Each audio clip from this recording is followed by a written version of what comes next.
الله الرحمن الرحيم. فقير يعاني في صمت. أعاني في صمت دون تبيان، لا أظهر معاناتي لإنسان، أصلح ذات البين بين الجيران.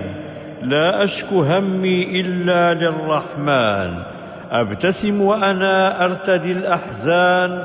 كل أيامي شبه رمضان، طعامي وجبة أو وجبتان.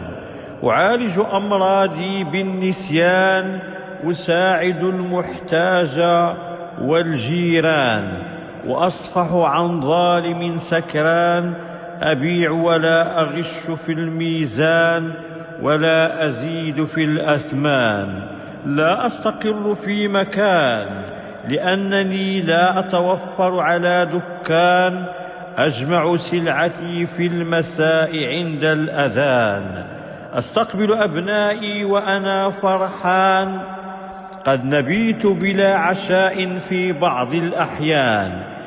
إنني أعاني في صمت يا إخوان، كل همي أن أموت بلا عذاب وفي أمان، وألا يتشرد بعد رحيلي الزوجة والصبيان. المرجو الاشتراك في القناة.